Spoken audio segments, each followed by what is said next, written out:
There's no doubting what you achieved on a technical level. These are the state of the art.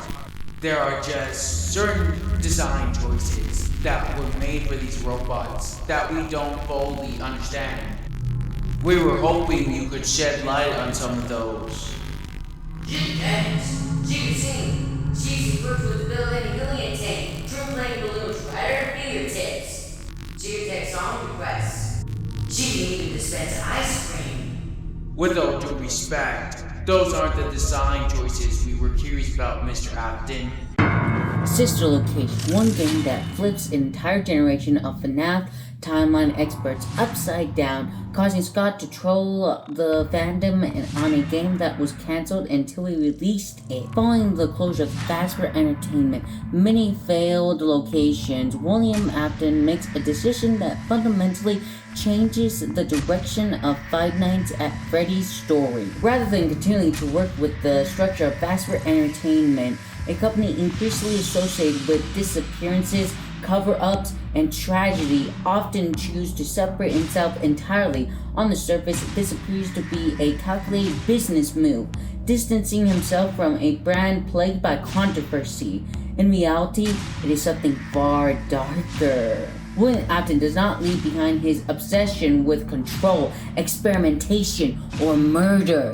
Instead, he refines it. This decision leads to the creation of Afton Robotics, LLC, a private company that allows William complete creative and ethical freedom. No oversight, no partners, no accountability. Where Fazbear Entertainment relied on crude animatronics and haunted remnant of the past, Afton Robotics represents the next evolutionary step. Sleek, advanced machine design not only to entertain children, but to interact with them in disturbingly intimate ways. These machines are funtime animatronics, and while they are marked as marvelous of engineering, their true purpose is concealing beneath layers of showmanship and technological complexity. At the core, the funtime animatronics are not entertainers at all. They are kidnapping devices, machines engineered specifically to lure, isolated, capture, and kill children without William Afton ever needing to dirty his own hands again.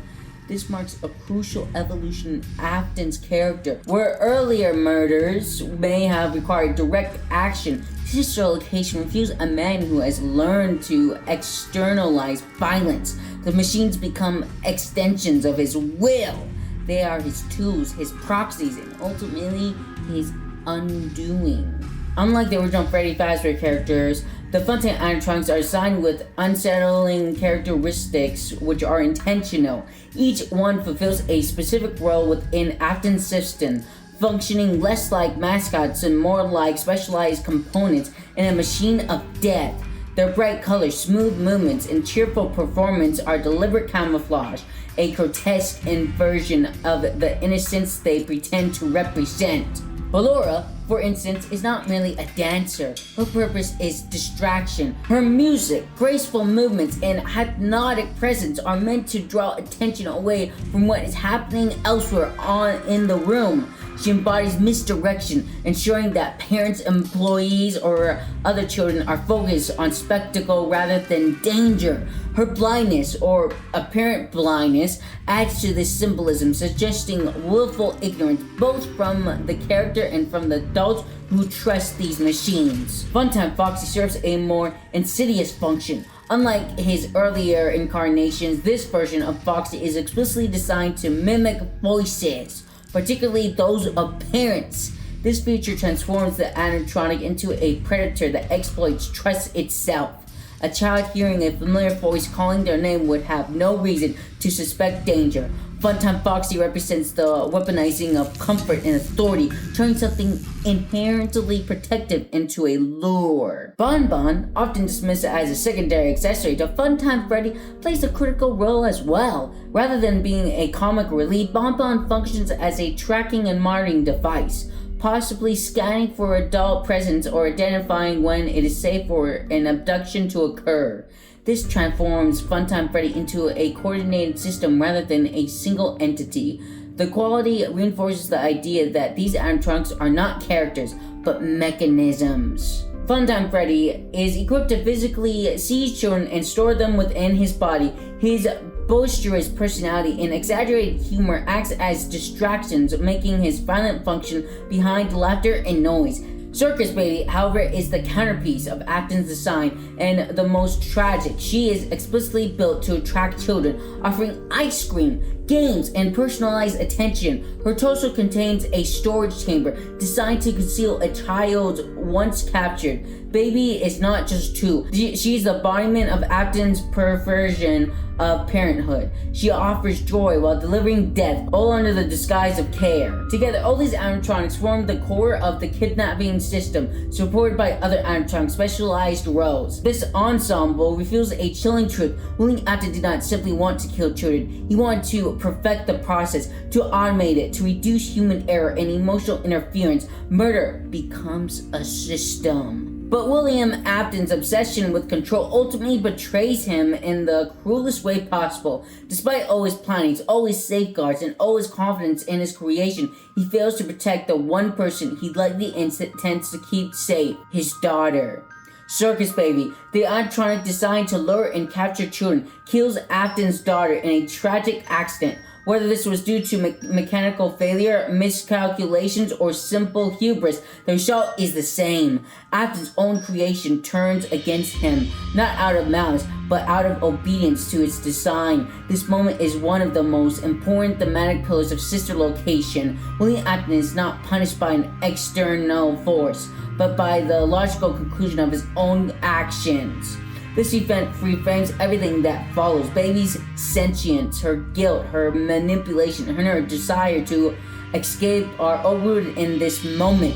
She's no longer merely a machine. She is a vessel for trauma, identity, and resentment against Afton. After the incident, Circus Baby's Peach World is swiftly shut down, echoing the pattern established by Fazbear Entertainment. Disaster followed by denial. The public never learns the truth. The animatronics are not destroyed. Instead, they are relocated underground, repurposed, and eventually rented out for private birthday parties. This phase of the story is critical because it introduces the idea that the animatronics are no longer mindless tools. They appear to possess sentience, memory, and fear. They understand what they were made to do, and more importantly, they no longer want to do it. However, escape is not simple. These machines cannot walk freely into the outside world. They would be recognized, captured, dismantled. They are trapped not just physically underground, but socially and existentially. They exist as a liminal state, neither accepted nor allowed to cease functioning. So faced with this reality, the animatronics devise a plan. They pretend to malfunction, ensuring they are sent to the scooping room, where their endoskeletons can be removed. This deception mirrors William Afton's own manipulative tendencies, suggesting that the animatronics have learned from their creator. They are no longer passive victims of design, they are strategists. Once scooped, the animatronics merge their endoskeletons into a single grotesque hybrid. Ennard is not a character in the traditional sense. He is a collective consciousness, a mass of wires and intent born from desperation. He represents survival through unity, but also the loss of individuality. Circus Baby plays a central role in manipulating the player, gradually gaining trust and guiding them towards the scooping room. Her calm, instructive voice contrasts sharply with the violence of her action. When the player is disemboweled, it is not a jump scare driven death, but a calculated betrayal. Ennard then uses the player's skin as a disguise, wearing humanity as a costume to escape the facility. This is one of the most disturbing images of the entire franchise. It utilizes the idea that monsters walk among us, unnoticed, blending in while hollow inside. But Sister Location also offers an alternative ending that dramatically alters the narrative tone. If the player refuses to follow Baby's instructions and instead enters the private room, they are forced to fend off Ennard until 6 a.m. in a scenario reminiscent of the original Five Nights at Freddy's gameplay. If the player succeeds, they return home rather than being used as a vessel. In the final scene, Ennard is seen standing outside the house, visible only briefly as a television show ends. This moment has sparked extensive debate. Many believe the player character is Michael Afton, and that Ennard's presence represents a twisted reunion between siblings, Michael, and the spirit of his sister within Ennard. Rather than being purely hostile, Ennard's appearance feels hesitant, almost mournful. It raises questions about intent. Is Ennard seeking safety, reconciliation, or simply proximity to the last remaining Afton child she knows of?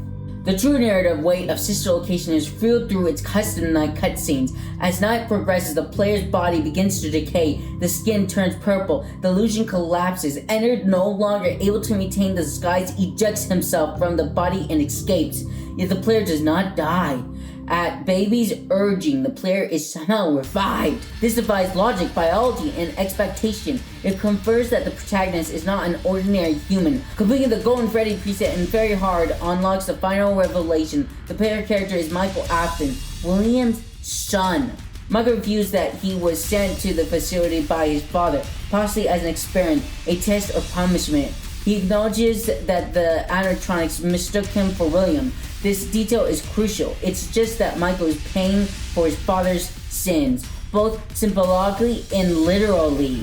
Despite being hollowed out, despite dying and returning, Michael survives. He becomes something unnatural, neither alive nor dead, mirroring the animatronics themselves. Sister Location is not just a side story. It is the emotional and thematical core of Five Nights at Freddy's. It reveals William Afton not merely as a killer, but as an architect of suffering. It transforms animatronics from haunted suits into victims of design. It introduces Michael Afton as a tragic protagonist, condemned to clean up his father's legacy. Most importantly, it reframes the franchise's horror. The true terror of FNAF is not jump scares or haunted robots. It is a system that enables cruelty, machine built to replace responsibility, and people who believe they can control life without consequences.